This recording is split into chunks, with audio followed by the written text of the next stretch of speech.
Slovenský spevák holandského pôvodu Thomas Puskajler sa do povedomia slovenskej verejnosti dostal ako finalista Československej Superstar 2009. V roku 2012 vydal svoj debutový album Make Believe. Na konte má niekoľko hlavných postav v medzinárodných produkciách svetových muzikálov, ako sú napríklad Pomáda či Horúčka sobotnejšej noci. Je výborný tanečník a choreograf a ako model predvádzal pre viaceré renomované svetové módne značky. Thomas prišiel do Košíc pokrstiť svoj nový parfém, ale ešte predtým veľmi rád navštívil aj kliniku estetickej medicíny Envy. Najskôr absolvoval cvičenie EFIT pod vedením trénerky Andrej Kavuličovej. Bolo pôvodne vyvinuté odborníkmi z NASA pre účely astronautov a neskôr sa dlho využívalo v rehabilitácii. Momentálne postupujem nejakú astronautskú výcvik NASA v Košice. EFIT je vysoko efektívna, komplexná a časovo veľmi úsporná metóda celotelového tréningu. 20-minútové cvičenie sa rovná bežnému cvičeniu 1,5 hodiny vo fitness centre.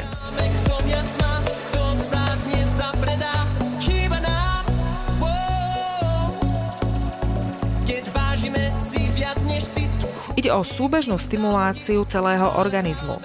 Významne skracuje dobu tréningu vplyvom precvičovania všetkých svalových skupín naraz. Obľúbili si ho aj hviezdy typu Messi, Victoria Beckham či na Slovensku a v Čechách speváčka Dara.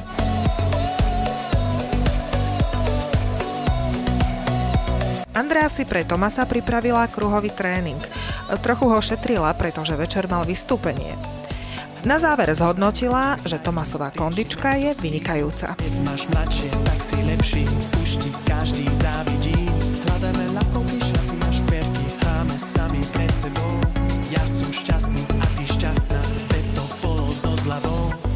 Kto nechce nič, ten všetko má, kto nemá nič. Cvičilo sa mi veľmi zaujímavo, poviem to tak, lebo je to poprvýkrát, že keď cvičím, k tomu aj prúd normálne ide cez celé moje telo, ale je to, povieme, 10-krát čašie, ako by som išiel do fitka, ale sa cítim sa teraz 10-krát lepšie, lebo ten tréning bol čašie, ale v tom, že v tom období, čo som bol tu, za tie 10 minút, podľa mňa som mal taký workout, čo pre mňa by bolo 3-krát do týždňa až do fitka. Tak to je úplne, že cool. A bolo ti to príjemné, nevadila ti tá elektrina? Na začiatok som si musel zvyknúť, ale potom, keď už začínaš cvičiť, som už na to zabudol. Ale cítim, že to je čašie, že nemusíš ťažké váhy. Ja cvičím tak, aby som bol atletický, rýchly, lebo som na javisko, musím spievať, musím dať výkon.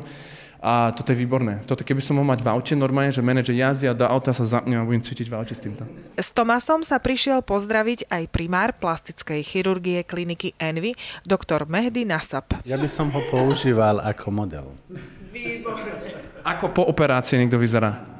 Ale niekto chce tak dobre vyzerať. Takto, dobre. Ale odporúčam, že momentálne som sa dal na jačmen. Poznáte jačmen? To je veľmi dobré, to funguje. Tak. Uši, jasne. Ale ja poviem, nepoužívam žiadne drogy, nepijem alkohol, pijem čistú vodu, tak veľmi to pomáha aj k mojej pleč. Ten spánok by mohol trošku, mohlo byť trošku lepšie, ne? Nie, zase netreba byť až tak dokonalý, potom je to nebezpečné. Áno, určite. Áno, práve preto. Áno, som dokonalý a to je nebezpečné. Fakt. V každom prípade som rád, že vás vidím, lebo ja som vás sledoval, keď ste... Lebo tak trošku rozprávate po slovensky ako ja. Aj vtedy, keď ste boli na ten program Markíze Dobre vedieť, to bolo dobré. Vytvoril som nové slovenské slova a to je... Už som sa zapísal do nejaké dejepistu, že robia slovník, ako ja rozprávam. Tak. Vieš, čakám, že kedy ma pozvú na ten program Dobre vedieť, to by bolo také zaujímavé, ako vy ste to boli. Áno. A potom už nerušene oddychoval pri ošetrení Oxygeneo, o ktoré sa postarala Zlatica Lešková. Vy ste nové vytvorili tu v Košice také nebo. A cítim sa tu úplne, že ako taký aniel momentálne, že taký čistý. Je to super, man. Odporúčam. Oxygeneo je inovatívne ošetrenie pleti, ktoré prináša viditeľné výsledky už po prvom ošetrení. Omladí a posilní pleť, zároveň ju okysličuje a revitalizuje. Tomás sa o svoju pleť zodpovedne stará a preto rád vyskúšal aj príjemné kozmetické ošetrenie. Tak si taký oddychnutý, tak sa aj cítiš? Ja sa cítim ako také umyté auto. Nové, vieš, som myslel ako do autosalón, ale toto je salón pre čelo. Tak som zbadal ako umelec, som stále pred kamerami, alebo návisko, dým, vieš, že stále lampy na mňa sú a to je niečo, čo ako koža pod tým aj trpí. Že to je niečo, alebo kde ľudia veľa fajčia, miestnosť, tak je to úplne, že keď tu prídem, cítim sa ako taký nový človek. To je wow, to je niečo, čo potrebujem. To zbadám aj dnes, že toto je niečo, čo vyžaduje, keď takú profesiu máš ako my, alebo ako tak my tak potrebuje to čelo. To je ako, ja neviem, športovec potrebuje zase zdravé jedlo a také veci. Aj my potrebujeme zdravé jedlo, logické, ale zase každá profesia potrebuje iné komponenty, aby sme mohli zdravo žiť, dlho žiť a to, čo robíme, aby sme mohli čo najlepšie robiť. A toto, kde som dneska prišiel, sa veľmi teším na večerné viac menej vystúpenie a zajtra už sa teším také, že ak som povedal, také nové auto, také hladké a cítim úplne všetko je hladké, také, že wow, som zvedavý.